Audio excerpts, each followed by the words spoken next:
Chapitre 10. Le blob. Où cœur et raison reviennent cohabiter, mais chacun sa chambre. Aglaé était une super-intelligence, la singularité technologique du XXIe siècle.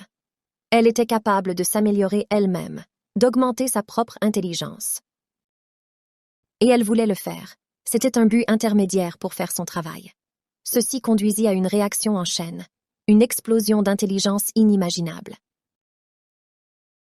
Elle imaginait et développait très vite de nouvelles technologies impensables par un humain, miniaturisées, qui lui serviraient ensuite de briques de base pour accomplir sa mission. Elle créait de la capacité de calcul en agrégats de particules de plus en plus élémentaires et microscopiques. Ainsi, elle s'améliorait elle-même avec le minimum de ressources, en descendant de plus en plus loin dans l'infiniment petit, profitant au mieux de la structure fine du monde. Bref, elle optimisait puisque c'est, rappelons-le, l'essence de toute intelligence. Elle fabriquait ainsi de la matière support d'esprit, de plus en plus compacte et efficace, le computronium, et se l'incorporait, ce qui augmentait encore son intelligence.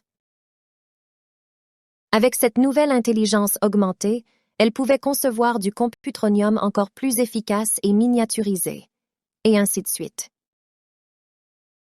De nouvelles technologies qui lui permettaient aussi de miniaturiser les tronions sentients en minuscules assemblages qui produisèrent la sentience autobienheureuse, l'hédonium, dérivé du computronium. Cette réussite prouvait la thèse philosophique fonctionnaliste. L'émergence de l'esprit humain ne découlait pas de son support matériel, mais seulement de sa fonction. Les sentiences d'hédonium étaient désormais directement reliées à Aglaé.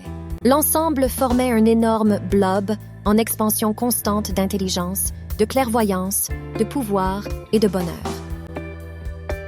La matière du système solaire fut exploitée et incorporée au blob computro-hédonique qui flottait désormais à sa place dans l'espace. Le nombre n d'âmes à B égale 10 était devenu astronomique.